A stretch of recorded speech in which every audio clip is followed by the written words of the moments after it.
which were the kind of issues I think that Hedrick was discussing in the cuts in space-time. But here we have some other interesting issues. We have a quantum geometry. So in some sense, the quantum Hall effect is continuum, but it's more like the space-time theory with a proper quantum gravity built into it to give you ultraviolet completion. Okay. So let's see what I can say about that. So anyway, so as I said, the central feature, the kind of dominant theme in the fractional Hall effect was the discovery of the Laughlin wave function, and it's a deceptively simple looking object. And my point was it actually describes a quantum geometry, which I will explain in a minute. And so this issue of the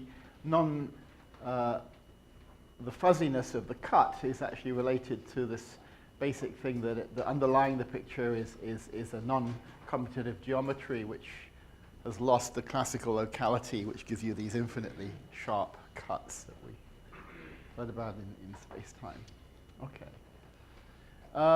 Right, so that's, as I say, the central idea that I'm going to bring out is that exactly we can't actually work in this real space, but we can still work in a Hilbert space. So in this simple picture of quantum Hall effect in Landau levels, this is the basic top-level model, which is described by a Schrodinger picture. We have a Hamiltonian, which can be split into two parts, which have a large energy mismatch between the two. So we'll have a part which is the kinetic energy, and again, it's some function, some bounded function of the momentum. And the key point in this thing is that, first of all, the momentum coordinates in the presence of a uniform magnetic field, they don't commute.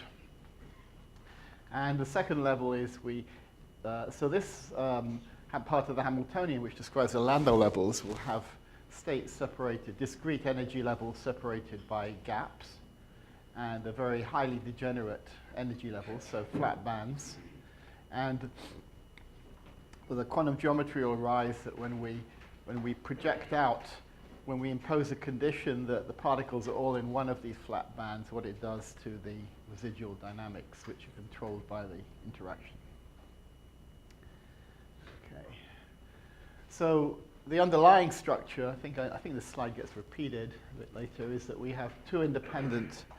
We have our coordinates and our momenta, the canonical coordinates, but these get reorganized into two independent Heisenberg algebras. So the momentum coordinates themselves don't commute. The x and y components don't commute, so we have this algebra. But then we have to split the electron coordinate, the classical coordinate of the electron with commuting components, into two parts. We have to write it as in terms of the Landau orbit vector, which is, I can rewrite the momentum as the radius vector of the Landau orbit about its center. So we can split the particles into the guiding centers and the Landau orbits. And at least on a formal level, one of the issues that we have in the quantum Hall effect is what we've seen generally, that the origin, while the origin of the coordinate, there's no natural origin, so there's an origin ambiguity in the choice of origin of the coordinates. Now we have a translation invariant system, so there's no natural origin in the problem. The momentum coordinates have some natural origin, which is the point in momentum space where this energy function is lowest. But of course, when we actually see that we form, the guiding center is formed by subtracting off the Landau orbit vector, the Landau radius vector, which depends on the momentum, actually also has a gauge ambiguity under an arbitrary change of gauge. So this the origin the origin ambiguity of the guiding centers is compounded by actually being a gauge ambiguity as well. A change of gauge shifts the guiding centers. And okay, so what we'll see in the fractional quantum Hall effect is the fundamental kind of transition that takes place is something like the difference between a solid and a liquid. In a liquid, there is the particles have no natural origin. They just flow around. But of course, in a solid, a particle does have a natural origin. It's the center, it's the inversion center of the unit cell in which it's found, right? So, of course, in a solid, you realize if you do your elementary Ashcroft and Mermin text, you'll see that the atoms all get a little place they like to oscillate around. And of course, what is that? That origin is not fixed abstractly, it's fixed relative to the other particles. So what happens in a solid is that every particle's unit cell can be viewed as a vacancy. And then the particle in a solid is bound to its own vacancy, which is defined by a hole in a correlation hole in the distribution of the other atoms in, say, helium or something. So something similar will happen here, okay, in the quantum Hall effect. So anyway, so the Landau quantization part of the problem is first to solve this, and I've deliberately not written this as harmonic oscillator operators, because even though the textbook Landau levels are usually described in terms of harmonic oscillators, Landau levels have nothing to do with harmonic oscillators in general. They're just to do with closed orbits in momentum space, which are orbits in this potential, in this energy function in momentum space. So after we project this problem into a single partially occupied active Landau level, we can kind of throw away all the completely filled Landau levels of the problem and all the completely empty ones, and we get left with a very simple problem. And this is the essential problem of the fractional quantum Hall effect. In fact, all the problems of high magnetic field, interacting things in high magnetic fields that of course, are predominantly studied here at Tallahassee experimentally. So this is the statement of the problem. We have, we just have a potential, projected potential. It's got a little index n, which because this potential is not the bare Coulomb interaction, it's the Coulomb interaction which is being convoluted with a form factor coming from the shape of the orbits. And the basic thing is a non-commutative algebra here. So this is a very simple problem, and it's got all the kind of baggage stripped away from it. I mean, for example, there's no notion of anything like Galilean invariance, which is often invoked in whole. That's little details associated with the particular choice of harmonic oscillator Landau levels, right? So this is a kind of ultra clean problem in some sense, right? It's just got an algebra and a potential. And what is this potential? Well, so the original Coulomb problem had some short distance singularity where the particles come together. But the projection, basically the projection into a Landau level makes introduces a fuzziness into this whole thing. So I get a kind of fuzzily smoothed over potential. And the actual potential in the fractional Hall effect or any high magnetic field problems is a ultra smooth potential. And it's a different, so the Landau level, so people talk about what happens in the lowest Landau level, what happens in the second Landau level. These are just, the only difference between Landau levels is that the potential, the shape of the potential, the details of how it's smoothed over in the central part of the potential when the particles come together is different. Okay. Right. And actually, this, in a mathematical sense, is an extremely smooth potential. In fact, if you take a look at this function, maybe the next slide will say it, I'm not sure. If you look at this function, you've got a function of non-commuting coordinates. So what do you actually mean by that, right? Now, of course, if I take usual P and X quantum mechanics, X and P don't commute, but the kind of problem usually study is a function p squared over 2m plus v of x. So the Hamiltonian has been separated into parts which don't involve none of the two parts involves a different one of the two components, both of the components. So actually, to make sense of this as a quantum problem, you have to, of course, given this function v, you have to turn it into a quantum problem by some kind of ordering prescription with these non-commuting coordinates. And it turns out that for this to make sense, it actually has to be a function that's ultra smooth, which means it's an entire function when you extend it from 2 real dimensions to 2 complex dimensions, a kind of generalization of an entire function from 1 to 2 dimensions, which means that if I do an expansion about this function about any point, it's got an absolutely convergent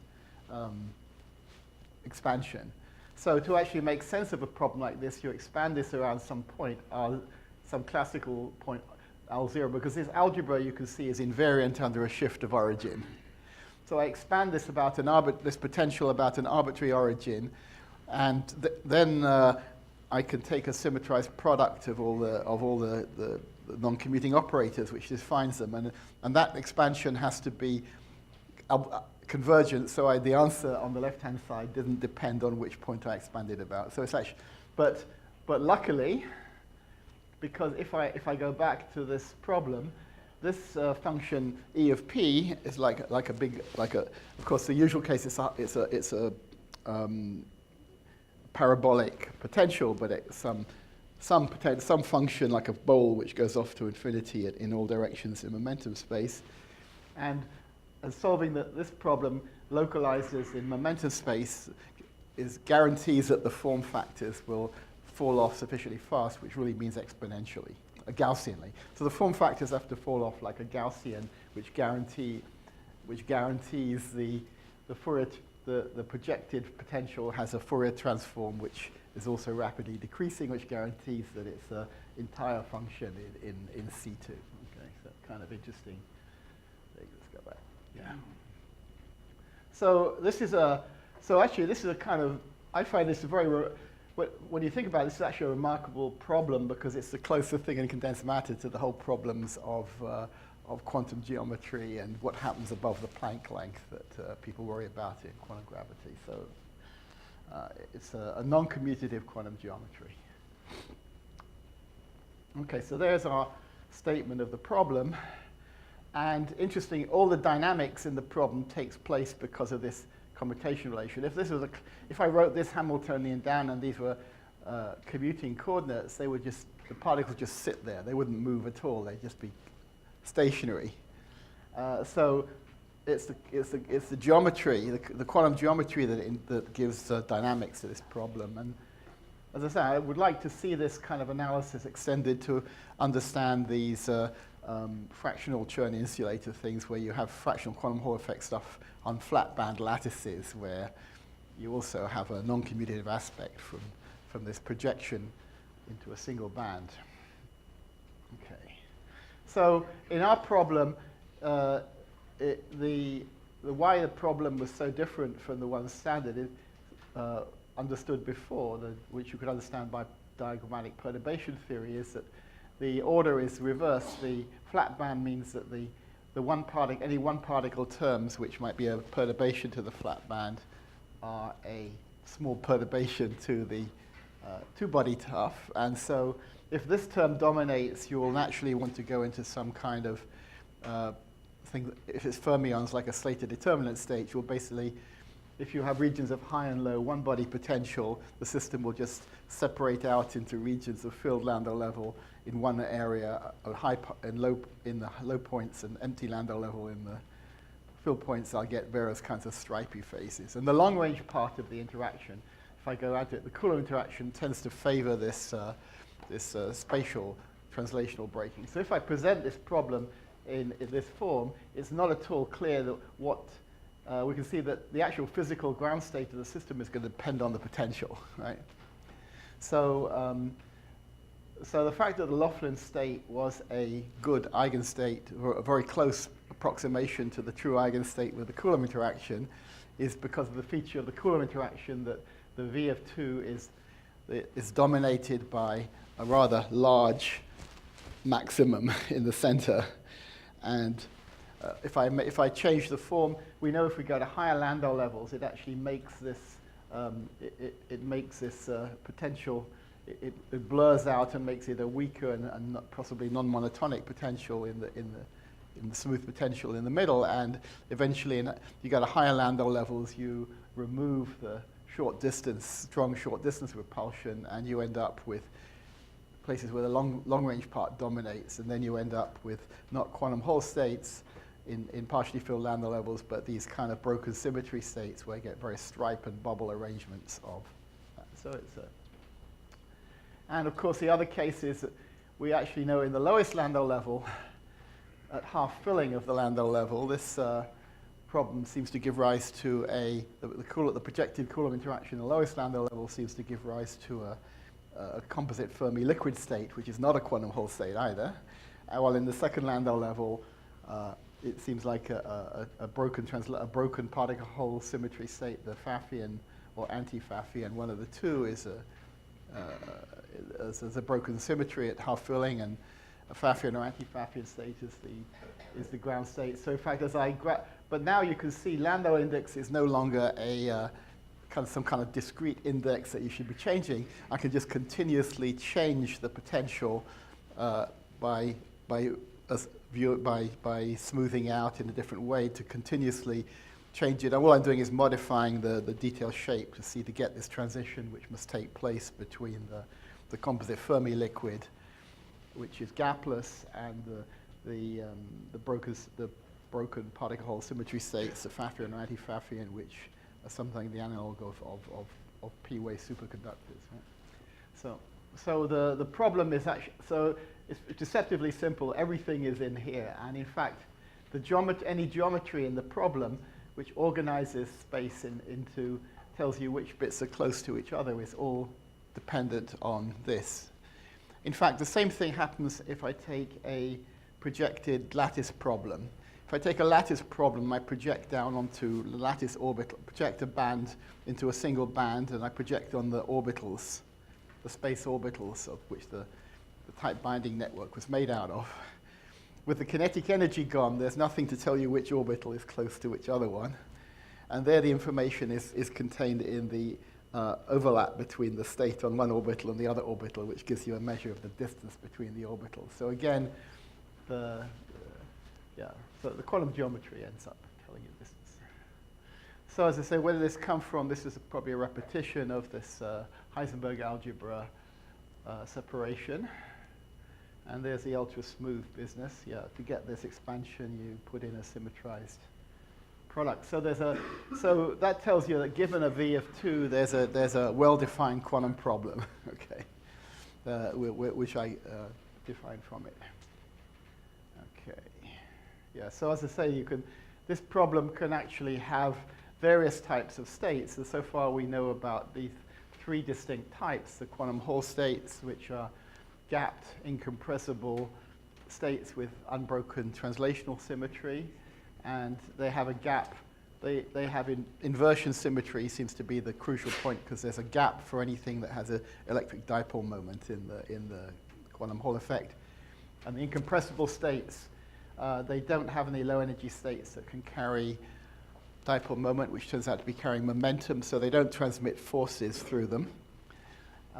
Which is the incompressibility property. While on the other hand, if these are these states which are broken translational symmetry, or the other kind, which is actually a lot of interest has been going on recently, is to actually get a proper understanding of the composite Fermi liquid states, which are again translationally invariant states, but have a kind of composite particle Fermi surface, and they will transmit forces because you can create you can have ways that transmit pressure through the system. Okay. So again, the basic point is that quantum geometry does not support a Schrodinger representation, and why is that? The Schrodinger form requires that you have Schrodinger to become equivalent to Heisenberg requires there has to be a basis a local basis which is orthogonal to where states at different points in space are orthogonal to each other. That's what you've lost with a quantum geometry. And as I say, this used to be a treaty, but I guess Austria and Germany came to a mutual understanding that they were both right, but in some sense Germany beats Austria in this picture, because the Heisenberg picture is the one that's fully general, while the Schrodinger one involves a special extra issue of the existence of locality, of spatial locality. Okay, and so there's my kind of thing. Okay, so Laughlin state. As I say, Laughlin said this thing was a wave function. My point is going to be that it's actually a Schrodinger, a Heisenberg state, not if we can't have a Schrodinger state, what does it really mean to interpret this? So stripping away, we actually have to reinterpret what these objects Z are, and this turns out to be, let's see if the next slide does it. Let me just skip through some of this. Yeah, okay, so here's this. So the Laughlin state, I'm using the word state rather than wave function, should be viewed not in terms of this Schrodinger-like picture, but it should be viewed in terms of a Heisenberg form. And basically, what happens is you just form the fundamental representation of the Heisenberg algebra is a harmonic oscillator operators, raising and lowering operators. And in the standard way, I would write Rx plus Riy to be the raising operator for the guiding centers. And I would, if I had rotationally symmetric, the standard harmonic oscillator type Landau orbits, I would use Px plus Ipy. But this actually, nothing said I had to use, I could have used 2Rx plus a half Riy here, right? So actually making this choice, this is the relation between a complex structure, which is what this is, requires a metric. So I've actually, to define this operator, it's actually, I've introduced a metric, which was so natural that I didn't even think I was doing it when I wrote x plus Iy for z. But z is just a linear function of x and Iy, which is a complex function, and it doesn't have to be. It's defined by a metric. So intuitively, I just use them. If I started with a standard Landau level picture where the Landau orbits are little round circles, where the metric is presumably inherited from the the Newtonian mass, or it's actually inherited from the effective mass tensor of the band structure. I've kind of built this in, so this is the Heisenberg form of the Laughlin state. Now it's written in a correct way, where it's acting on an arbitrarily chosen vacuum, which is defined by my choice of representation of the Heisenberg algebra. And the Laughlin state has this nice clean form in this thing. But it actually, to define these operators from the guiding centers, I actually used them. I stuck a metric in here. So Laughlin state is actually a function of a metric. So since I started from this V of R, the only thing that's actually present in my problem is V of R, this function. And so there's no place for a metric of space or to come into the thing. Everything in this problem is contained in V of R.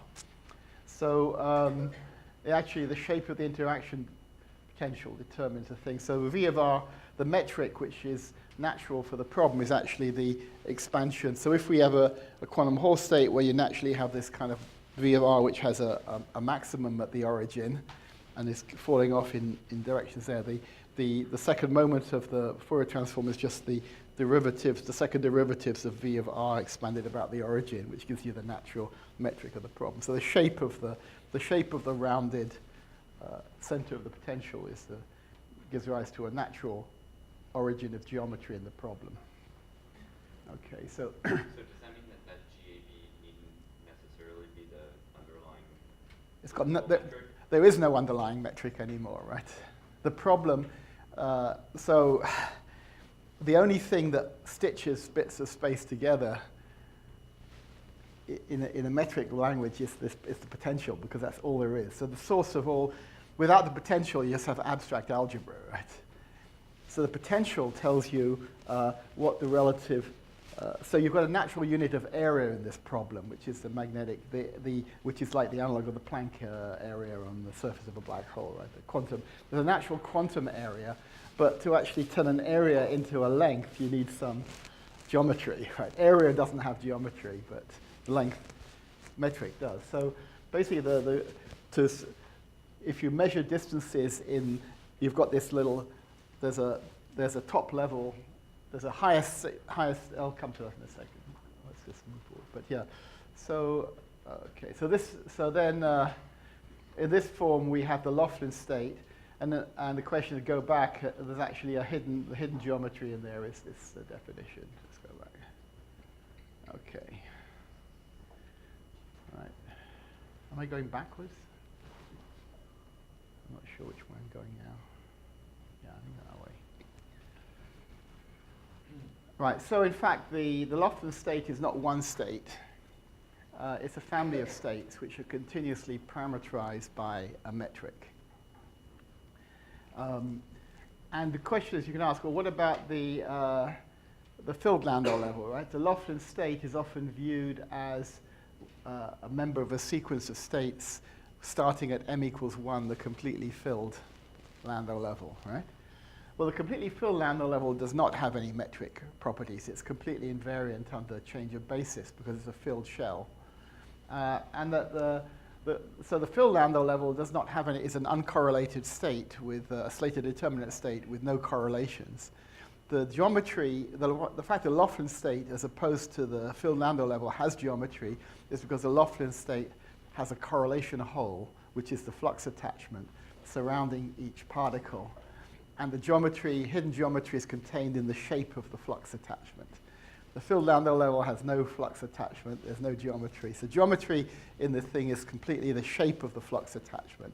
So usually the flux attachment has been viewed as some kind of abstract, a gauge transformation that puts some flux on particles. It's the Chern-Simons type interpretation that was advanced in the early 90s. But flux attachment is not that, it's actually physically a correlation hole, a vortex with a vortex-like property that's on top of each object. Okay, so the Laughlin state is not just a... Laughlin state was actually initially introduced as a magic state.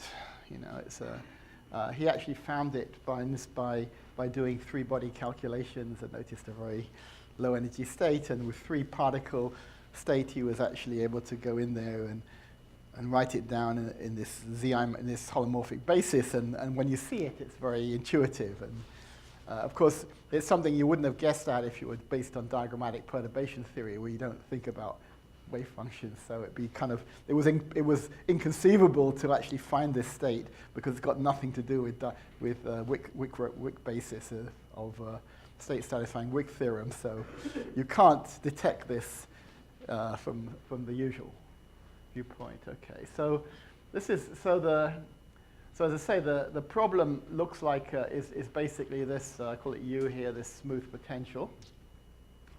If I look at the two-body problem by itself, the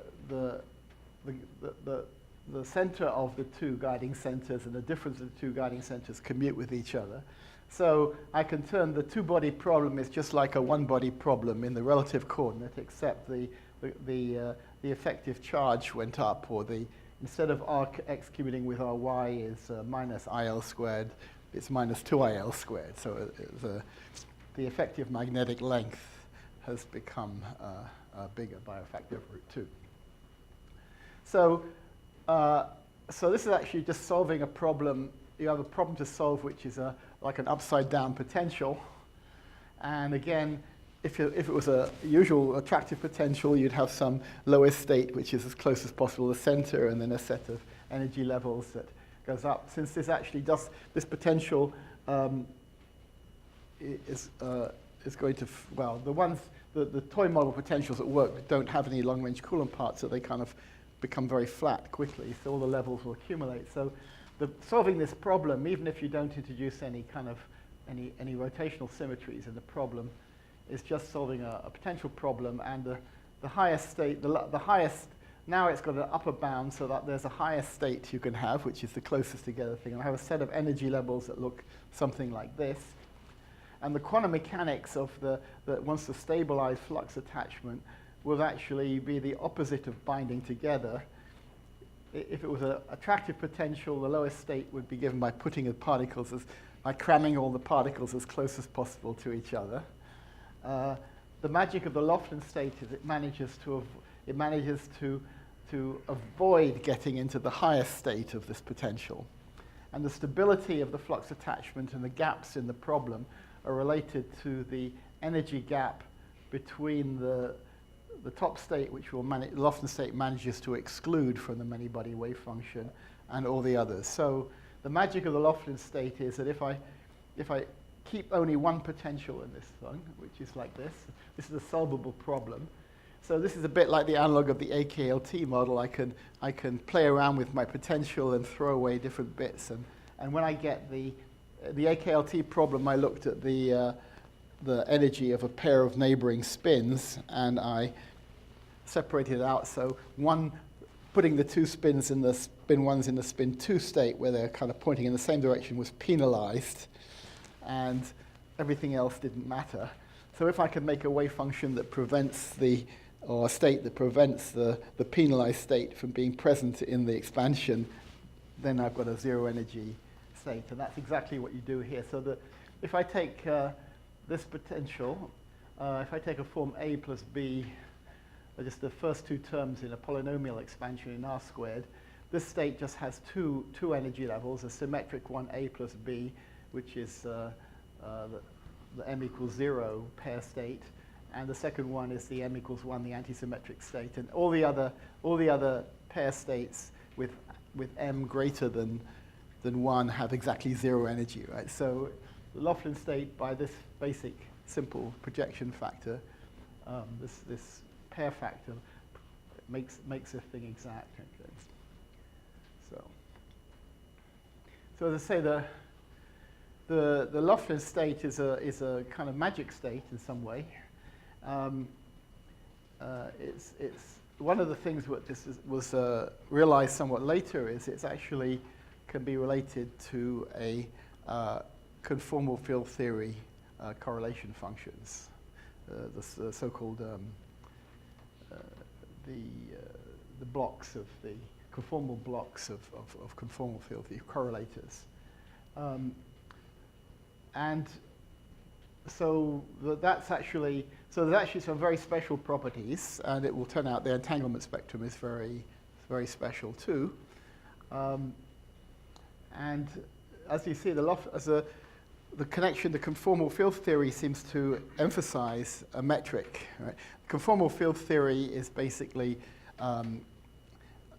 if I work in a Euclidean conformal field theory, conformal field is defined by a metric. It's the Lorentz metric in the space-time versions of conformal invariance, but in 1 plus 1, in 2 plus 0, it's defined by a metric as a fundamental ingredient in the algebra of the conformal group.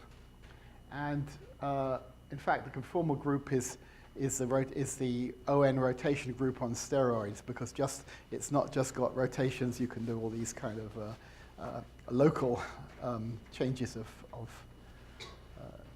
dilations and things.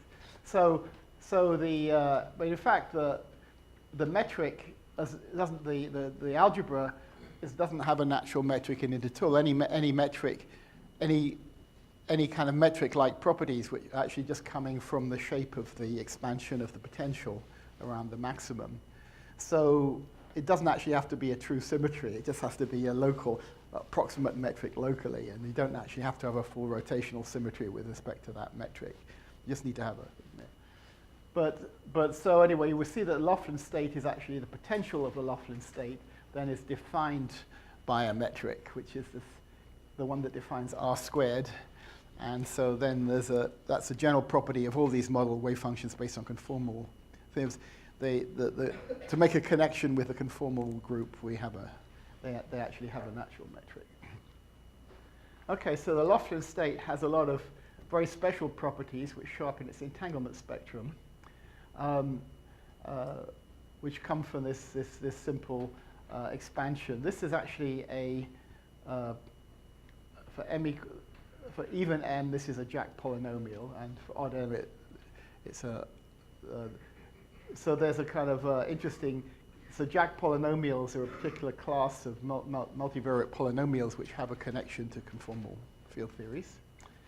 But this actually says there's a very interesting kind of analog of the Pauli principle that occurs in these systems, which is like a fractional version. So we see Laughlin state. I expand this function in powers of z. So I have a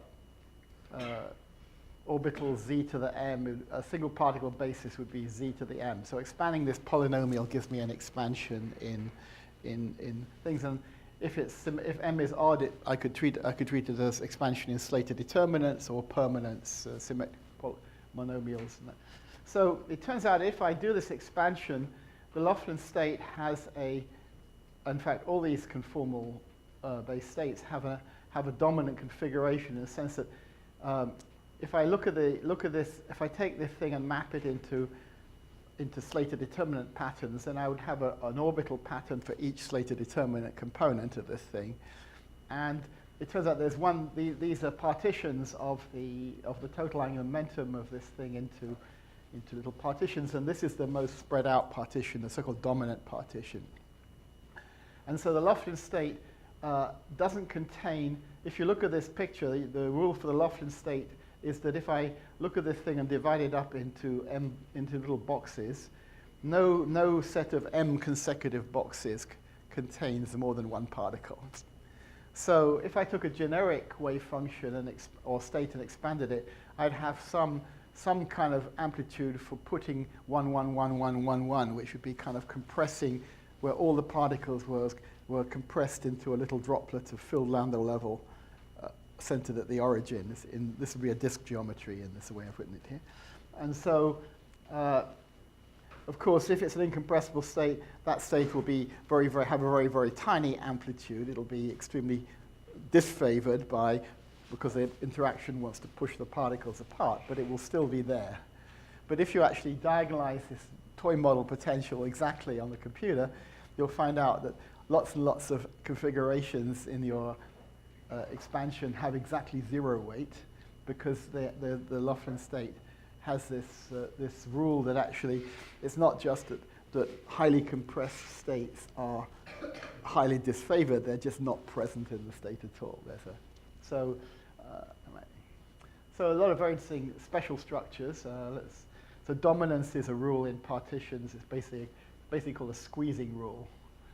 So you can compare two partitions, and the dominance principle is something. It's a partially ordered set that you can, if you can obtain one configuration from the other by taking a pair of occupied orbitals and squeezing them together, then A dominates B, right?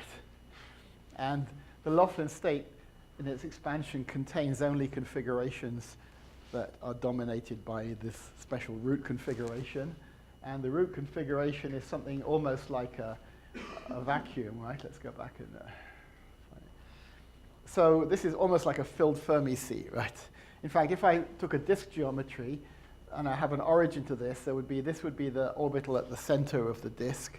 And then the one that's most compressed, I'd have 100, 100, 100, till I get to if I put n particles, I'll stop somewhere. And then it'll be 0 there. And there'll be a kind of Fermi level. There'll be a kind of Fermi surface between a vacuum region where there's 1 in 3 and then empty. So you have a kind of a Pauli-like effect in this thing. So, of course, these states, the states which obey this rule turn out to be the states which are in the kernel of this interaction. Let's go there. Oh, it's gone here. Right. If I take this, I take the potential. I take this problem. If I use the special one which I wrote down, the toy model for which the Laughlin works, this guy here, then this is a state, this interaction actually has lots and lots of the many body, lots and lots of many body zero states. So this is the Hamiltonian with that Hamiltonian is a very special one because it's actually a sum of projection operators. It's got a kernel. So there's a huge, so the Laughlin state is actually the highest density state that belongs to the kernel of this operator. So, and the states which belong to the kernel are characterized by this, this exclusion rule. So if I write down, in this geometry, write down configurations which satisfy the rule of not more than one particle in 3 orbitals, I can spread these out. I can put lots and lots of extra zeros in here. I can start to push this out by extra zeros which correspond to the quasi-holes of the Laughlin state, in the Laughlin state, but they don't cost you any energy. So the rule, the special rule on configurations describes the kernel of this very special operator.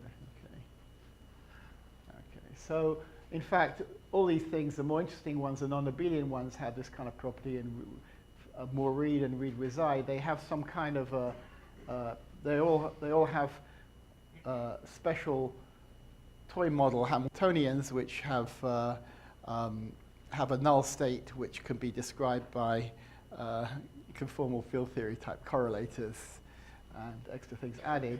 And you have this kind of fractional statistics business going on where you can basically you make, by adding extra zeros, kind of makes domain walls in this structure, right? I can have little defects. So the vacuum state has exactly whatever the rule is, and for the Laughlin state, 1 in every 3.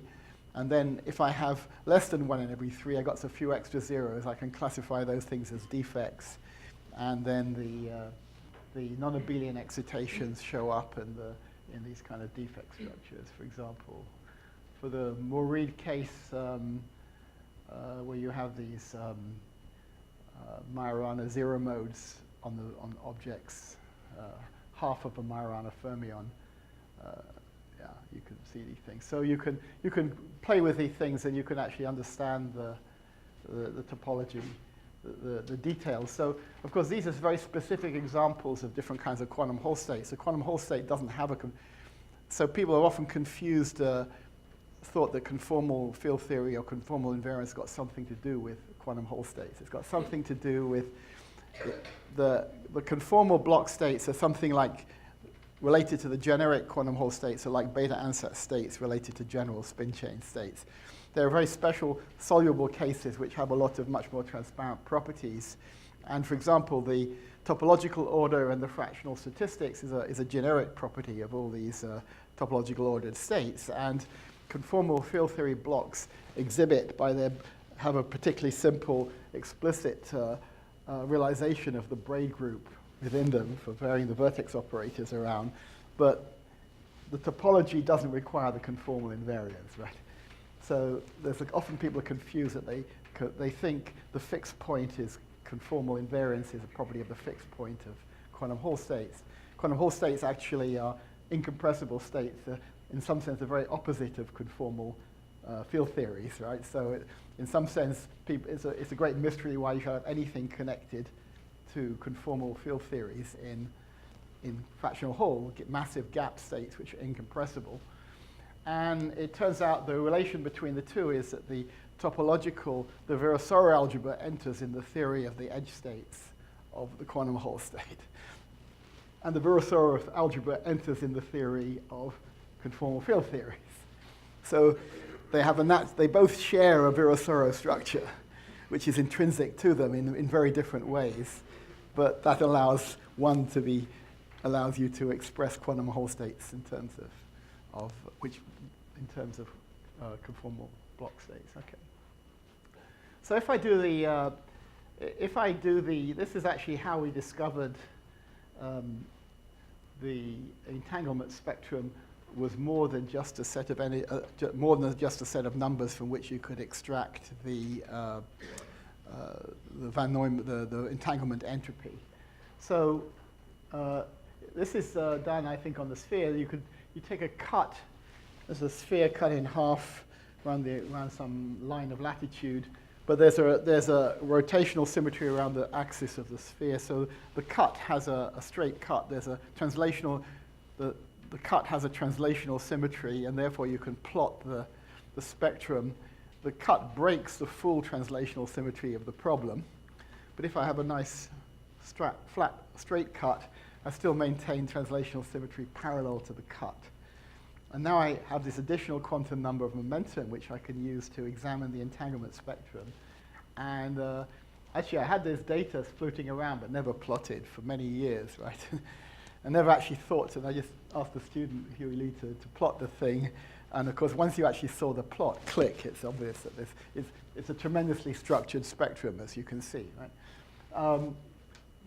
So I guess they've been drawn backwards. So the state at the bottom, so in the entanglement spectra, the higher up you go in stereo energy, the smaller the contribution to the ground state, right? So the dominant term in the Schmidt expansion is the lowest one of these, and precisely the lowest one corresponds to a cut in these the root configuration of the Laughlin state. So if I take the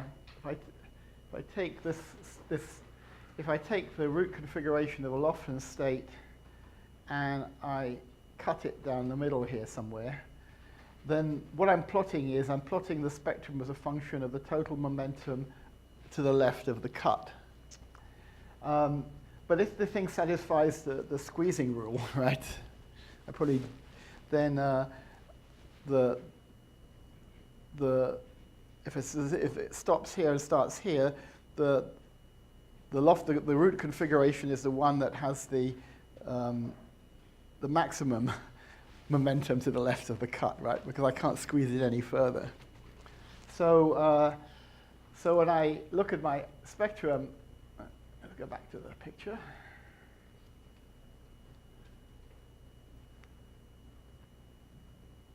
Am I going forwards? I'm going backwards, right? I'm going one way. Here we are. So probably with respect to the picture I draw, this is a momentum to the right rather than left. So anyway, so there's the maximum, the spectrum and this has a maximum momentum, right?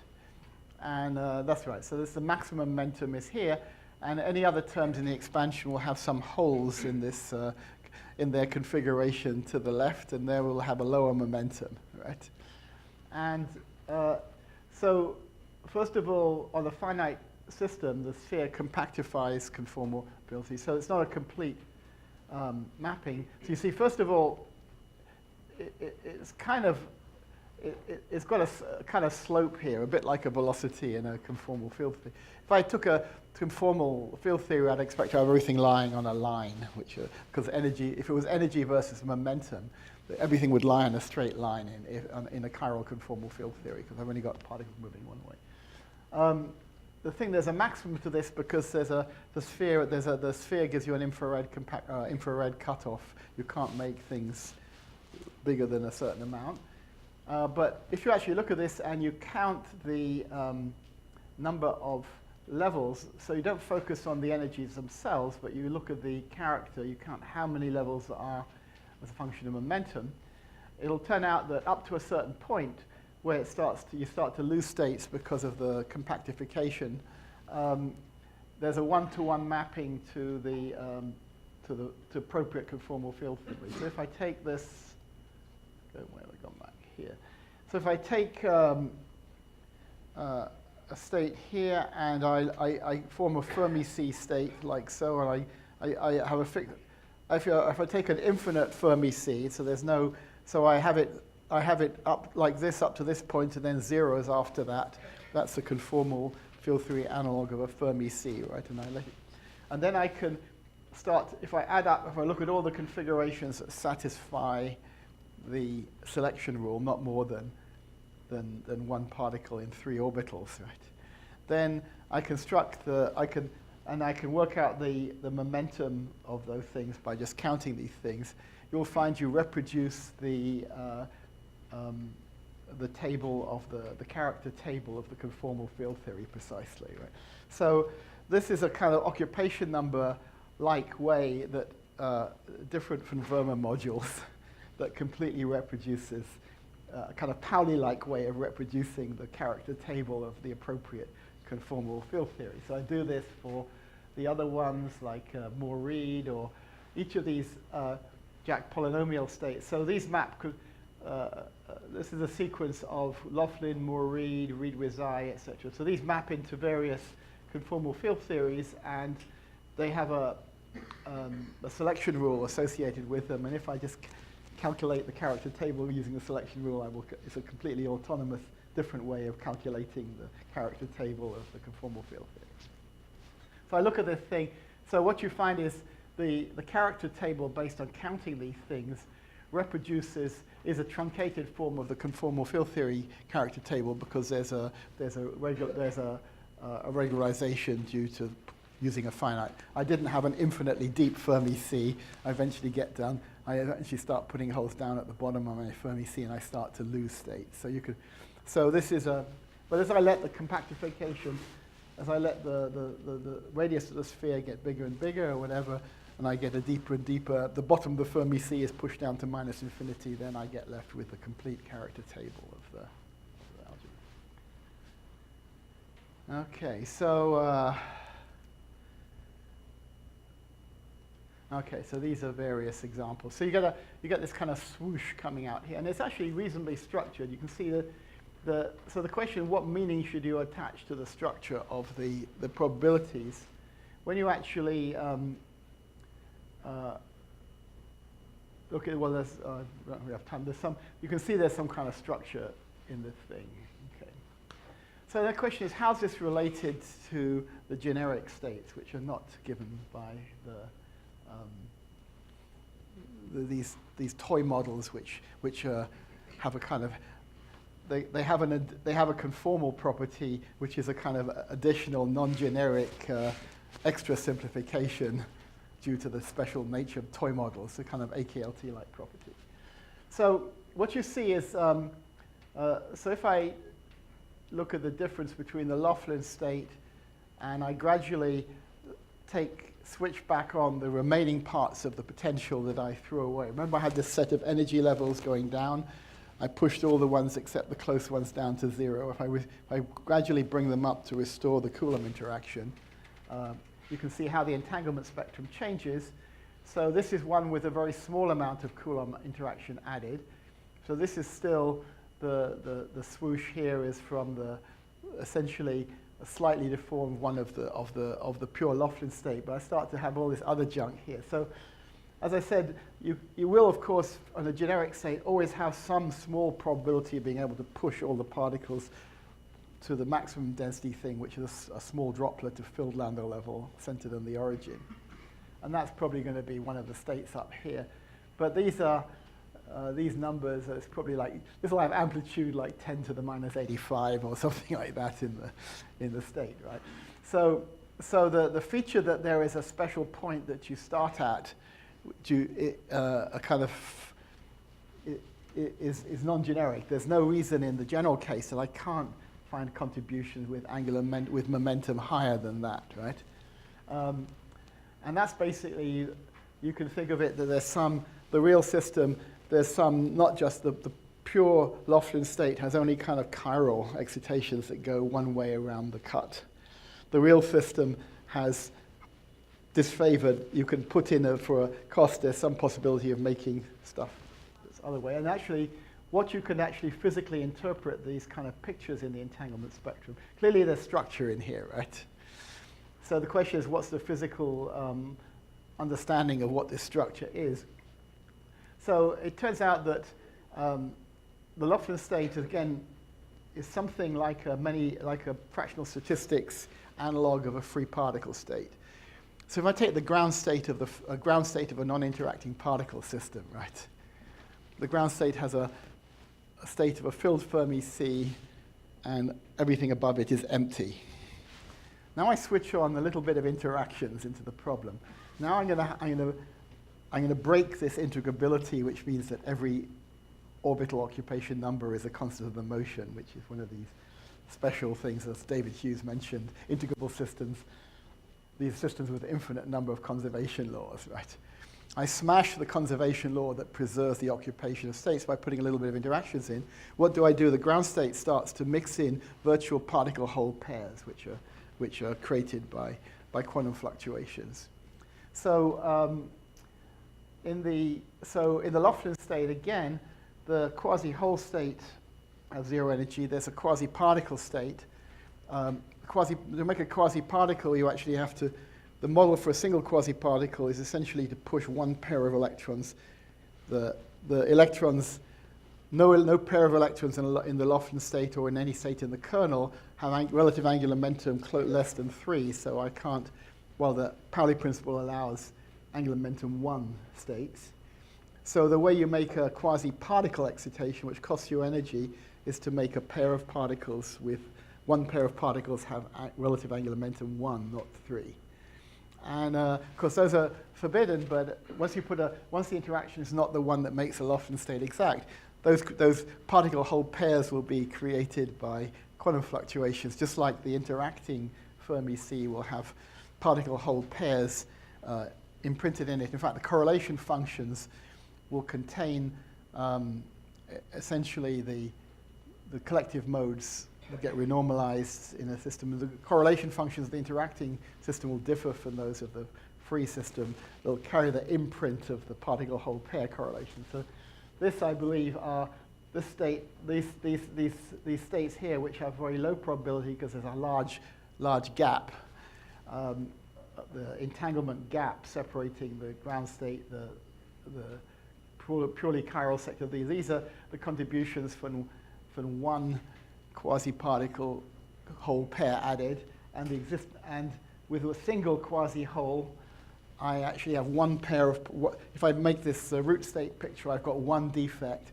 So I've also got a lowest, a maximum momentum I can have with this. So the maximum momentum goes up each time I put another quasi-hole. So this would be the maximum momentum of having one quasi-particle in the system, and this would be 2. So what you're actually seeing in the thing is the admixture into the ground state of quasi-particle, quasi-hole pairs, and then you can start to make sense in this kind of distance tree thing. So you can see that there's a huge amount of physics that's actually hidden in entanglement spectra. So to go beyond from just a kind of set of numbers to calculate an entropy, you've got stuff in there. So it's actually very interesting to see this progression and see what happens. And so as I gradually switch on back the Coulomb interaction, so this is a gapless, there's no gap in the entanglement spectrum from the point of view of the momentum, but there is a gap between the low energy states of this, or the high probability states of this, are the ones which are the allowed configurations of the Laughlin state, and the changes, and you get a gap between allowed and forbidden things. So I go back to the Laughlin state. The structures come down. This is the pure Coulomb interaction. So it's lowest Landau level Coulomb interaction. So we still see that there is a finite gap, and we believe that if you take the thermodynamic limit of these spectra, you will still have a gap. So this means the low energy spectra. So of course, once there's an infinite number of levels above here, then I don't have a meaning to this character. I can't define a character table anymore, because the character was actually counting the number of states versus momentum, but only in the low energy sector. In the Laughlin state, there was no forbidden sector, so I get a perfect character. So if I draw a line here and say, well, I will still find that the low-lying states of the thing reproduce the character table of the conformal field theory, which is related. So we have an entanglement gap between the purely chiral conformal states and the other ones. Okay, so there's a lot of structure in this that emerged. So turns out to do this on the cylinder is kind of interesting too. So as I said, the entanglement spectrum, if I view it as its entropy the von Neumann entropy of the cut is precisely equivalent to analyzing the entropy of the same system of energy levels at temperature equals to 1, right? Okay. So, but the things of interest along the cut are not just the entropy. One thing we see in this system, this is a chiral system, so this is the Laughlin state again, all the energies, all the excited states, or whatever you want to call them, of this spectrum have a momentum that's lower than that of the Laughlin state, or shifted sideways. So if I view this as a set of energy levels and gradually look what happens as I increase the temperature from 0 to 1, the von Neumann temperature, and I guess some of the Rényi things can be related to other values than 1. So if I heat this thing up, what happens, because there's more states with a momentum, the states with finite momentum are all to the left. As I heat the thing up, the mean momentum of the cut will change with its temperature, right? So it's actually, if I compare things, the vacuum, if I look at the momentum of the root state, and then look at the momentum averaged at temperature equals to 1, which would be the contribution of momentum, I will actually find that there's a finite momentum shift relative to the ground state. So this turns out to be something like so in some sense this actually has a relation to something like the Casimir energy. You can call it the Casimir momentum of the cut. So and so it turns out if I do this for more states, there are different sectors of the conformal field theory. So I can cut the different kind of cuts have a ground state that belongs to different sectors. I mean, if I have, I guess if I have 1, 0, 0, 1, 0, 0, 1, I can either put the cut between the 1 and the 0. There are 3 possible cuts I can make, right? Which actually correspond to 3 different sectors of the conformal field theory. So each sector of the conformal field theory there's a vacuum sector, but there's other sectors. They have a weight, H, a conformal weight. And so the actual details of what the momentum of the lowest state depends on the conformal weight of the configuration of the cut. But what turns out to be universal is the change in the momentum between 0 and t equals 1, the kind of thermal excitation I get by including the squeezing. So what this actually means is the ground state, the true ground state of the true quantum, the Laughlin state can be obtained from the root configuration by doing all this kind of squeezing things, right? So we're saying that the actual momentum on one side of the cut is lower than that of the root configuration because some of the squeezings will have pushed pairs of particles across the cut and changed the momentum, and that's why we have a spectrum. So we're seeing that the difference between the root and the actual value of the cut turns out to have very interesting properties. One is that if I take this and compute, okay, the integer p dot l, so if this is a momentum basically, if L is the length of the cut, then this would be p dot L over 2 pi. So I would just take this, so I'd calculate the thermally excited momentum at the von Neumann temperature.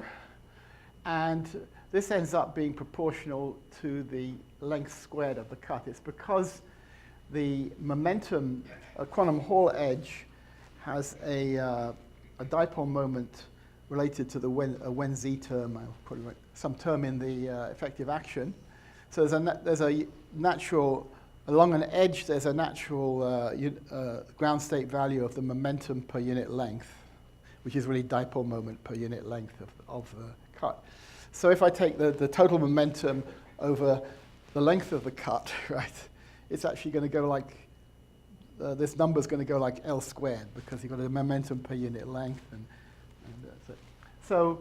So you have the thermally excited momentum, the leading term is actually proportional of p dot L over 2 pi is actually goes like L squared. And so this is actually a measurement of the length. It's not it's got a number in it, which is the whole viscosity of the cut, which can have one sign or the other sign. So one part of it is a number which is the whole viscosity, which has some interesting values.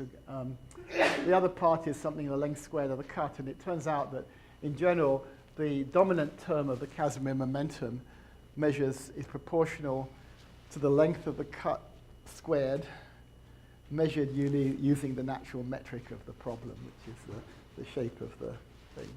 So the geometry. So the dominant term, and interestingly, there is a subdominant term.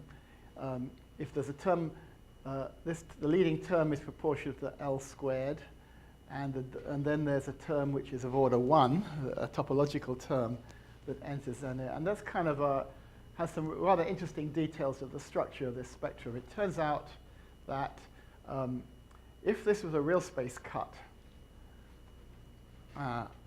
we would just get the value of the central charge of the conformal field theory along the cut. This is the same thing. Well, it's not exactly the same thing, but it's essentially the same thing.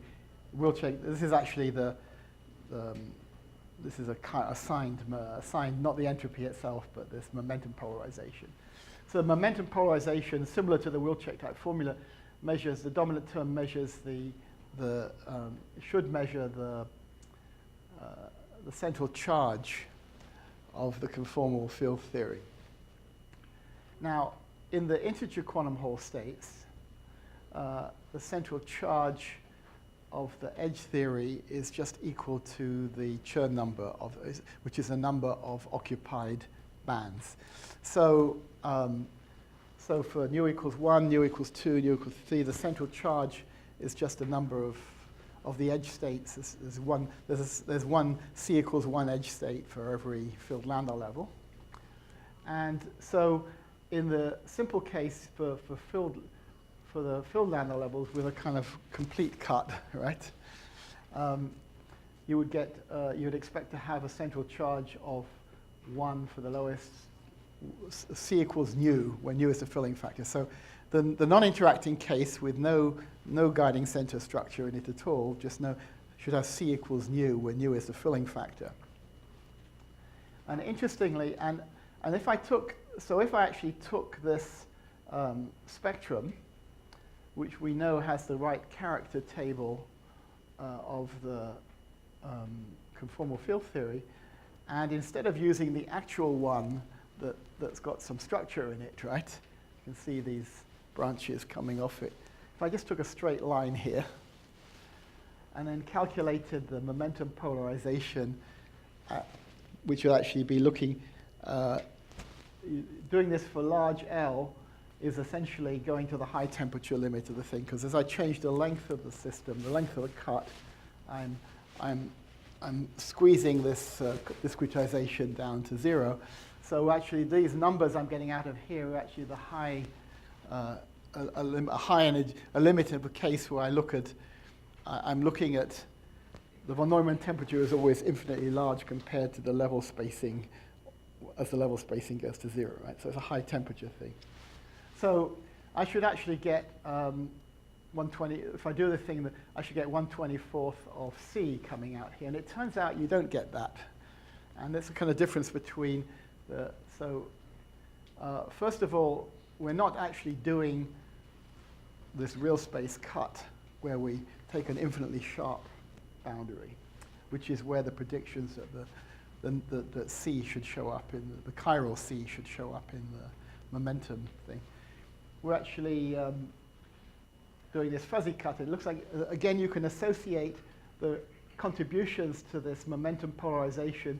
You can say the total has to be C for this thing, but I can divide it up into a part nu that comes from the smearing from the Landau orbit degrees of freedom, and a part C minus nu, or C tilde minus nu, which is coming from the guiding center degrees of freedom. Since my problem has thrown away all the orbital degrees of freedom, or the Landau orbit degrees of freedom, we actually get left with something. So actually you do this calculation, and you do it quite carefully. So you're actually looking to pick up, you've got a geometric, the leading term in the momentum polarization of the cut. So so if I looked at this, I would actually get, I take this 1L out, I would actually get the von Neumann entropy would also have a term. I've taken out an L, so I'd have a von Neumann entropy which would be proportional to the length of the cut. Okay. And there's no known, it's believed that the coefficient that measures, so the length of the cut should certainly be measured in terms of the intrinsic metric, because we've got sort of one, the length of the cut is really the number of these kind of composite particles, which I'll come to in a minute, which are lined up along it. But the value of that, the von Neumann entropy per unit length is believed to be a completely non-universal, high energy kind of number. But the chiral analog of it, the momentum polarization, which is a signed version, essentially, of entropy is very structured. It picks up the whole viscosity. And I say there's this second leading term. So when you carefully subtract out to look at the subdominant term to pick up the topological contribution to the momentum polarization, we were quite surprised initially to find that it, instead of being 1/24th, because C equals 1, it turned out to be 1/36th. And you can see that these calculations are done with some DMRG thing. So as you keep a matrix product calculation, so as I kind of make the thing more accurate, you can see this is one, you have to terminate the calculation at some point, so eventually, as I make the radius, the length of the line very large, it's a finite system, so you end up bringing the edges together. So, but you can see it's very accurately going to 1/36. If I increase the truncation level, I go back to, and it turns out then, so there's something, this actually has an interesting point that we only just really realized quite recently. I was talking about it with Mike Zalatel. So if I lined up all these levels on a straight line, and then calculate this part in the leading term, I would actually get 1/24th, not 1/36th. So actually the fact that, and there's no kind of conformal field theory with the right value of C. Like if I take 1/3 and divide it up into, this would be saying I would take C equals 1 total for the Laughlin edge and divide it up into C equals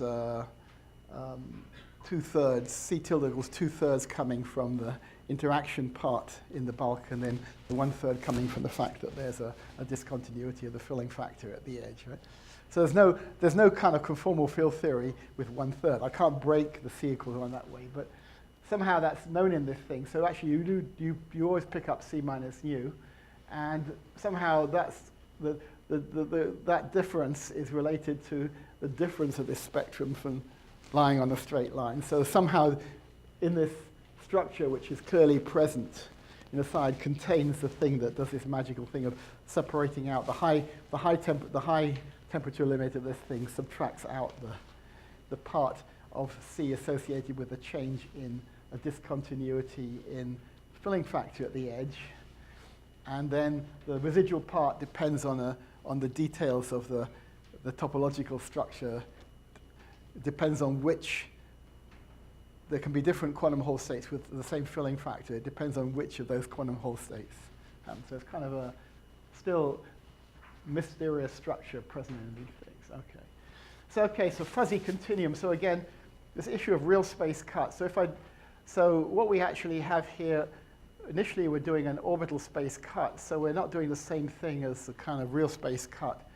So if I try to make a real space cut out of this, it's different because in this box here representing one orbital, one going on around the axis of, say, a sphere or something, or around the cylinder, the actual electron state is smeared out. So even if it's centered at that point, so if I did the real space cut, I would actually have to regard this half, the electrons associated with this orbital, which are to the right of a specific cut, should be associated with the right side and left side. So the real space cut is fuzzy in orbital space, because some of the real space points here belong to orbitals which are to the left.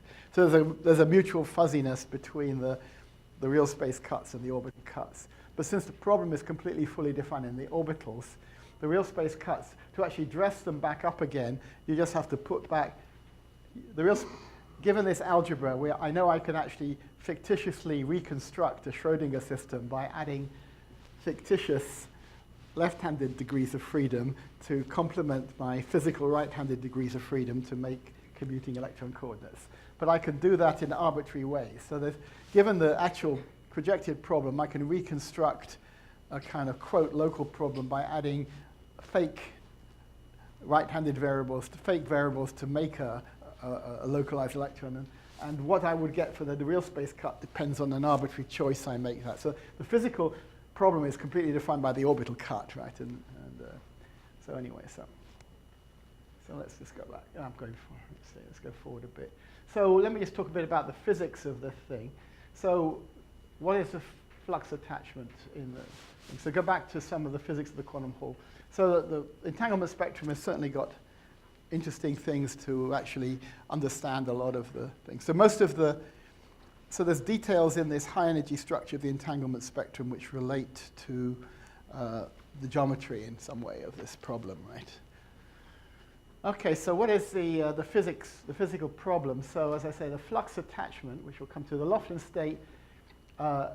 So again, we go back to this problem of energy levels in this upside down repulsive potential, and essentially the shape of the flux attachment could be related to the shape of the energy. Suppose I take this potential,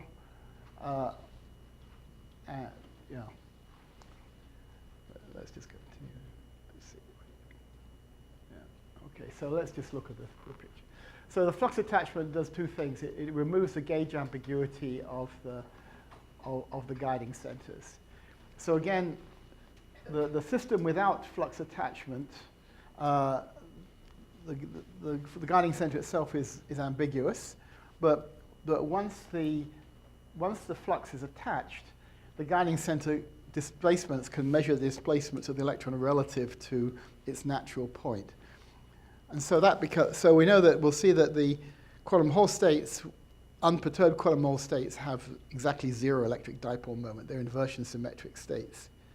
So the displacement relative to the guiding center is actually a local dipole moment. And so the flux attachment removes the gauge ambiguity of the guiding centers. So it turns something that's gauge ambiguous into something physical. It's a bit like in a superconductor, right? In a superconductor, in a loose sense, the vector potential becomes visible in some way. It's not really that, but in the London equation or whatever, the vector potential turns from a gauge thing to something real, right? That you can, so because you broke the gauge symmetry, right? So again, the breaking of the ambiguity of the flux attachment breaks the ambiguity of origin and turns it's certainly in a solid. The displacement of a particle relative to the unit cell, and the charged particle relative to the inversion center of the unit cell defines electric dipole moment. So here it's a similar thing. The electric dipole moment comes from this thing. So the physics is that. So essentially we can make a strong analogy between quantum Hall states and a quantum solid. So if I think about a quantum solid, like solid helium or something like that, in a quantum solid, the correlation hole is basically the unit cell. If I pull out, each helium atom in solid helium is kind of is oscillating around inside its unit cell, and in some sense, the potential it sees would be the potential of the vacancy when you remove it, right? And so if there's a strongly repulsive potential from the other cores of the other atoms, then there's a large kind of minimum in the center of the vacancy. And then the picture, at least the hand-waving picture for what happens when you reduce the pressure on the helium so it melts. So low pressure helium will melt. It's because as you reduce the pressure, the potential gets weaker and weaker because there's more flexibility to avoid the hard cores, and the 0-point motion eventually becomes too strong and the fluid melts. So the solid can be viewed as a bound state between a particle and its own vacancy in the background of the other particles. And then it's a solid order, and again, that's when you get this Ashkoff-Mermin picture where every atom in the solid has a natural place to measure its displacements about, right? And again, a unit cell in a solid has a definite content, right? It's got quantized. It's an elementary unit of the solid, and it's got so many atoms of type 1, type 2, and electrons and things in it. So it's kind of quantized. And actually, those are the same features you see in the quantum Hall states. So, okay, let me skip that for the moment.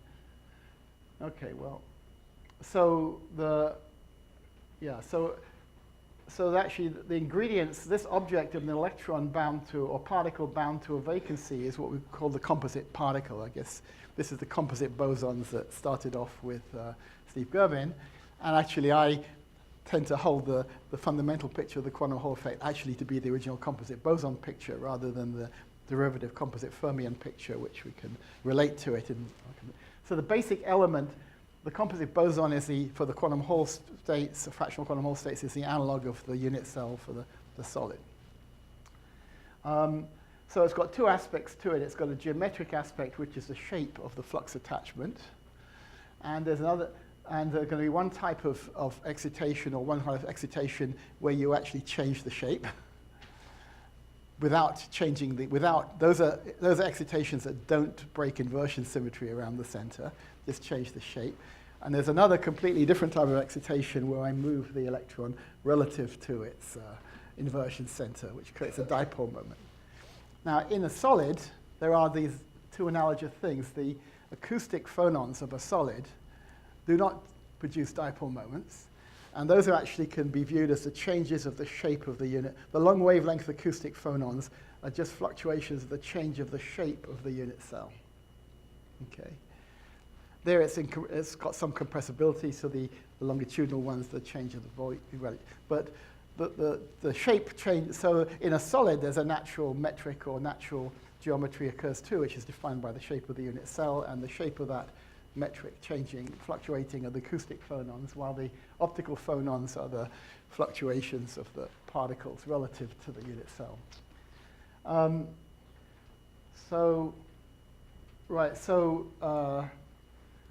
In the quantum Hall case, the dipole moment also, a fluctuation which creates a dipole moment is also creating momentum. So momentum and dipole moment are related by Maxwell's equations and things. So if I actually take this object, we actually see that the basic composite particle has two aspects to it. One is as the particle is moving and it carries its flux attachment with it, which is a kind of vortex-like correlation hole, the Berry phase generated by the other particles have to move out of the way of the hole, and that produces Berry phases, which when the things just exactly cancel the Bohm-Aharonov phases due to the actual charges bound inside the thing. So this is the composite boson picture of, I guess, of McDonald and Gervin. And the other thing was, which was a kind of a rather mystery, which then people related to Chern-Simon theories to kind of model that, but thinking of it in a much more abstract way of gluing flux and things. One big mystery was actually what is the origin of, if I write p squared over 2m, a particle with flux attachment, where does the dispersion relation come from? Well, actually, we see that the dispersion relation, the energy versus momentum of this object, is just actually the energy versus dipole moment, which is the electric polarizability of the thing. So the energy is lowest when the dipole moment is 0. And it costs you energy to make a dipole moment, so I have a dispersion relation. So in fact, the two objects, this object will move in a straight line because the Berry phase is cancelled. It behaves like a neutral object. It's lost the Berry phase and Bohm-Aharonov phase cancels, and the dispersion relation E versus P is coming just from the electric polarization. So it's got nothing to do with Newtonian inertial masses and electron masses that people worried about a lot in the early things. Okay. And as I say, if it's a composite particle is a boson, it condenses into a zero momentum state. Well, that's a zero dipole moment state. Now, because of the gate in a superfluid, in helium or something, there's of course gapless excitations. But here the flux attachment has got a gauge aspect to it. It breaks a gauge symmetry, which is why it's described by Chern-Simons effective theory. And so you gap out by a Higgs-like mechanism, you gap out the acoustic degree of freedom is actually pushed to higher. So what was the acoustic phonons, which were gapless in a solid, actually turn out to be higher energy than the dipolar excitations, which are the analog of the optical phonons, and things, because the gapless modes get gapped out by the gauge effects of this gauge transformation. Okay. So in fact, this is a kind of picture of the kind of things you see with numerical calculations. You can see, if you look at the spectrum of these things, you find, if you do it on the torus, it's good for having momentum as a good quantum number, but you can do it in other geometries. So what you see here is the collective excitation. These are the single mode excitations that Steve and Alan and Platzman put together. I think they probably saw some of our numerical calculations that inspired them. We saw this kind of curves. But if you actually see this, you can see actually that, so this is the dipolar carrying excitation, but you look at this excitation, it's actually, you can see it's going up, and you can see it moving through the continuum, and this is something that we're calling the gravitational mode. It's associated with the fluctuations of the shape of this emergent metric that occurs when flux attachment happens. So there's the high energy state, the analog of the longitudinal of the acoustic phonons is actually the fluctuations of the metric, which are somewhere, you can actually see this mode going through it here. So this curve can be calculated by the Gervin-McDonald-Platzman formula, and the gap here is precisely related to the energy cost of deforming the shape of the flux attachment. You could easily do that numerically, because I can take the ground state of the true ground state of the system. I can stretch it. I can apply a transformation to stretch it. And so I got a new state. If it was a filled Landau level, that stretching procedure wouldn't do anything because there's nothing. But here, because you're actually you're doing a stretch transformation, you change the shape of the correlation hole. It's no longer the ground state, but I can now calculate the variational energy of the true ground state. And that's actually precisely the kind of physical interpretation of the formula that Steve found. With, I guess you didn't interpret it at the time, but if you look at it, you can see it's the shear modulus with respect to change to shape shearing, shear change, area preserving shape changes of the ground state correlations, and so you can calculate that. So yeah, so these are the kind of things you see, and so you have this natural gap in quantum Hall states, incompressible, which means they don't carry charge. And so all the momentum transport can only occur on the edge of the system, where it's actually related to the Virasoro algebra of the edge state. So if I have a blob of this stuff, I can put it in a different container, change the shape of the container. The pressure should be equalized along the boundary, and the force can be transmitted along the boundary because there's momentum carrying excitations on the boundary. So but there's no, if I have an internal void in the system, I can't use this like a diamond anvil. I can't put pressure into something in a vacancy in the middle of this fluid, because forces are only propagated around the edge, and that's where the Virasoro algebra describes the momentum transport at the edge. But okay, so probably how much time do I have? Maybe try to wrap up in 5 minutes. Okay, so let me just make a few points. So okay, one thing I'll just say in this picture. Yeah, so we can. Let's see. Yeah, how does this relate to composite fermions? Well, a number of interesting things in these things. These flux attachment things, there's actually additional degrees of freedom which relate to the whole viscosity, which is how so the general form is how what the electrons are doing inside their little bubble formed by flux attachment. So you could have different kind of states which can be thought of as like different rearrangements of charges in the unit cell in a solid, give you different structures. So here we have a natural spin which relates to the whole viscosity, but what I actually want to discuss is, okay, yeah, how does this relate? how do these pictures relate to composite fermions? So when you see this thing, you've actually inside such a droplet, you actually have, in the 1/3 state, you can accommodate three states inside the flux attachment. And the spin of the thing relates to how you actually have to subtract off everything to do with a uniform background. So the subtraction would be take off what the angular momentum or whatever would be for if I put 1/3 of a state in every orbital, get a uniform background. So the things like the intrinsic spin of the thing relate to the difference of the distribution which puts the electron in the center of the thing relative to what it would be completely smeared out over the whole thing, which put 1/3 in each state. So there's a kind of guiding center spin of Laughlin states at 1/3. So the guiding center spin vanishes identically for the filled Landau levels because there's no correlation hole and there's no redistribution. In some sense, the relation between filled Landau level and fractional Hall effect states is the relation between spin 0 spin chains and spin 1/2, spin 1 spin chains. A spin 0 spin chain is certainly a gapped. Obeys the rule that integer spin chains are gapped. It's just got an infinitely big gap because there's no possibility of exciting anything, right? So in some sense, the filled Landau level is the analog of the spin 0 chain in the family of spin chains, and the spin 1/2 chain is the first non-trivial one. It turns out the lowest value of these things is the nu equals 1/2 bosonic Laughlin state is the most quantum of all the quantum Hall states. In the sense, it's like the spin 1/2. It's like the first one, which is non-trivial, like spin 1/2. And this is actually a spin 1, the 1/3 Laughlin state. And the 2/5 state is spin 3, and the 3/7 is spin 6. So as I take the sequence, the usual sequence ends up at the composite Fermi liquid at 1/2, the spin is actually diverging. And particle Hall symmetry actually means that the spin changes sign under a particle Hall transformation. So what actually happens when you get to the half filling of the Landau level is the spin diverges, and the spin relates to the coefficient of the s to the 4th term of the structure factor. So the gap tends to go down as the spin gets bigger, exactly like in the spin chains, right? The quantum spin chains, a large spin, you get more and more classical, the gap gets smaller and smaller.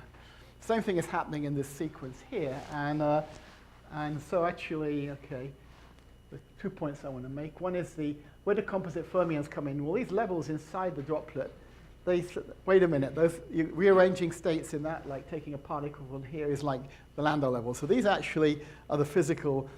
So Jane's composite fermion picture has a tremendous success in interpretation of things, but it's somewhat vague what it actually means. He thinks in terms of pseudo-Landau levels, or fictitiously he calls them lambda levels, right?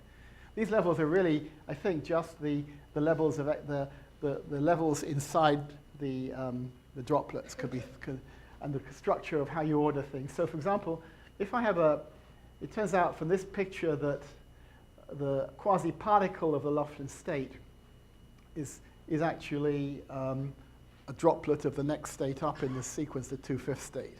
So I add an electron to the Laughlin state. I eventually, maybe the previous slide showed it. Yeah. So if I have 3, let's see.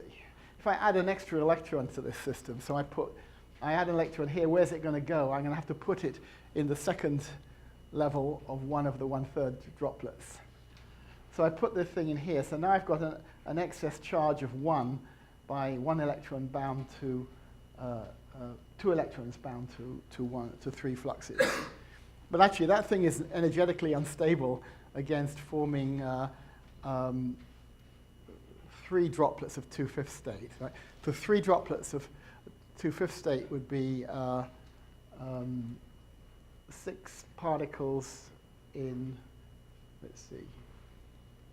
I put 1 in here, so I've got 1 in two. Anyway, if you do the algebra, you stick 1 electron into here, you actually create 3 droplets of the 2/5 state, each of which have an excess charge of 1/3 relative to the background.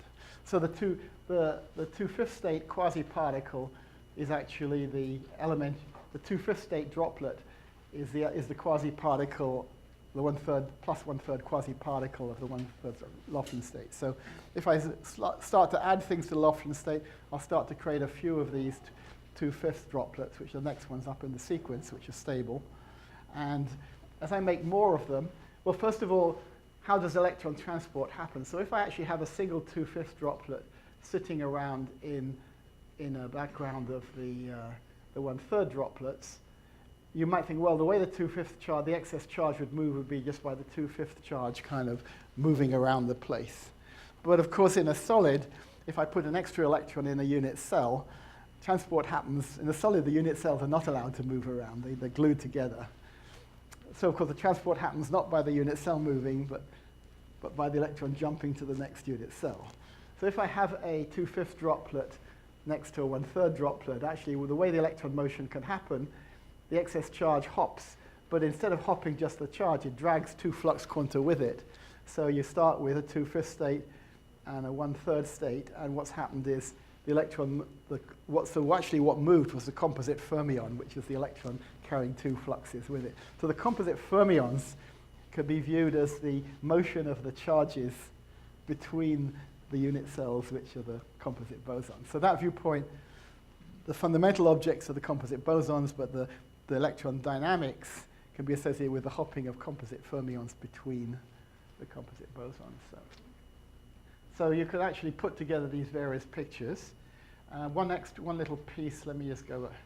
So what the geometry does, it does interesting things. That it turns out there's a coupling between the spin and the variations of the geometry. So the geometry is like a metric, and it turns out there's a coupling of the electron density not just to the magnetic field, but also to the Gaussian curvature of the metric field. So if the metric is non-uniform, there's some Gaussian curvature, and it kind of corrects it. So you can actually change at the edge of the sample, you want to put a containing wall, so you want to press the thing in. If the system was completely incompressible, it couldn't respond and you couldn't pressure it in. But what you actually find is that you're coupled to a combination of the magnetic field, and you're also coupled to the Gaussian curvature of the metric with this internal spin. And so by paying the energy cost of deforming the metric away from the one that minimizes the 2-particle energy, you can accommodate some of the 1-particle stuff.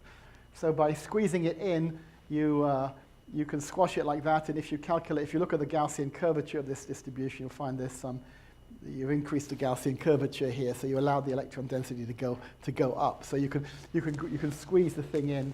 You can pay a geometric energy cost in exchange for which generates gauge fields that allow you to modify the thing. So near a quasi-particle or quasi-hole, again, there should be some distortions, and those allow you to move the charge away, kind of like. So this is rather analogous to a similar effect called skyrmions in ferromagnetic things, whereby changing the spin background gives you gauge fields, allows you to move the charges to reduce the Coulomb energy, because there you couple to the Pauli spin times the Berry curvature.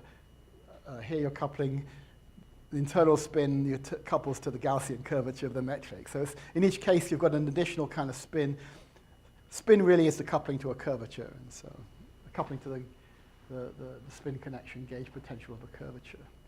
Okay, so one last thing, which is actually an open thing. There's a kind of interesting. So what happens? So there's a big connection between quantum Hall and conformal field theory, basically only because of the Virasoro algebra. And we have these Laughlin states which have a nice unitary conformal field theory, but some of these Jack polynomial states, which have models associated with them, actually have non-unitary conformal field theories attached to them. And so that was been a kind of big mystery, because there's a model called the Gaffnian, which corresponds to a very specific Jack polynomial. It's a 2/5 state, but the algebra of the associate, it's a conformal block state, but the algebra of the conformal field theory is non-unitary. So Nick Reed has kind of very convincing arguments that basically if the system is incompressible, so that only momentum excitations can be at the edge, basically the low energies of momentum can't leak away from the edge, and so you've got to have a a unitary theory. Since the Virasoro algebra is the algebra of momentum density on the edge, it better be unitary if momentum on the edge is conserved, right? Momentum flows can only occur along the edge. So a non-unitary, so if this wave function or this state represents, and it's actually the exact ground state of a toy model, just like the Laughlin state is, it has to be something funny about that toy model, and it's generally emerged that numerical stuff seems to show that the toy model has actually not got a gap. You go to very large systems, you see the gap keeps going down, while in the quantum Hall case, the gap for finite size calculations stabilizes. Right? So it's so this seems to be a so Gaffnian's got a particular, again it penalizes, it's got certain rule for what kind of configurations you can allow. It penalizes two 3-particle states. And, okay, let me go to that. But that actually can tie into this whole picture of the flux attachment. Because if I look at the, let's see, I'll go back to this picture here. So, yeah. So in the 2/5 state, the natural place to put the first electron will go into the lowest point of the potential, right? It's a vacancy and it's got a minimum at the center. But when you put the second electron in, the second electron also would like to go towards the center of the potential, but apart from the Pauli principle preventing it occupying the central state, there's also a Coulomb repulsion with the electron that's already there. So it may not be, so while the hierarchy sequence follows from occupying these levels in the standard Pauli principle way, we already know from the periodic table that Coulomb interactions can alter the levels, the sequence which or the levels, you put stuff in the 4s before the D, okay. So this will actually, the second electron will actually be repelled by the first electron as it goes in. So it may, if the potential is weak enough, then the repulsion of the first electron may actually give a kind of Mexican hat effect that says the second electron doesn't want to go into the central orbital, but into the third orbital. And the third orbital has opposite parity around the center. So if something similar happens in magnetic, when you tilt magnetic fields, you can have a nu equals 2 state where you fill the lowest, spin up and spin down in the lowest Landau level, or spin up in the lowest and spin up in the second. And as you tilt the magnetic field, a change happens. So these two levels, so you can actually get a state where you occupy, in this pattern, the second level and third level change places, and counting from the center, you're occupying the first and the third level. And actually, the Gaffnian represents a possibility where both of those two configurations are identical in energy. Both cost 0 energy. So it looks like as I change the shape of the potential, one would expect to get a transition between two different types of 2/5 states, one favored by higher Landau levels with a weaker potential, which have a different shift in them, a different guiding center spin with a different configuration within the unit cell. And it looks like the Gaffnian is exactly in the boundary where those two things are strictly degenerate, which means that if I can equally put the second electron in the first and the second and the third level, a mixture of the two gives it a dipole moment. So the Gaffnian seems to represent a critical point where there's this thing which is controlled by what's called the Wen-Z term. So basically, domain walls between quantum Hall states, besides carrying chiral modes related with chiral momentum and charge currents with the Virasoro, with the C and the U, they also carry a dipole moment per unit length related to the viscosity and the Wen-Z term. And if there is a boundary between the two, there are no chiral modes, but there can be a momentum per unit length associated with the wall. So if I have a domain wall between two states with different Wen-Z terms, but different, everything else being equal, same filling factor and chiral and central charge, if I move this point of attachment along the wall, it's going to peel momentum off into the bulk. So in some sense, the physical thing of the failure of momentum conservation and non-unitarity of the edge Virasoro algebra. So my speculation on all this is that the point of attachment is actually related to the negative weight primary field, which is what makes the non-unitary conformal field theory behave strangely, right? So yeah, so a lot of very interesting things, and So there's still a lot of physics of geometric physics of flux attachment and things which I think need to be sorted out in quantum Hall. So getting down to energetics rather than topology in some way. And that may have some interesting applications to lattice systems where hopefully great new fractional churn insulators will be experimentally produced at one point. Thank you.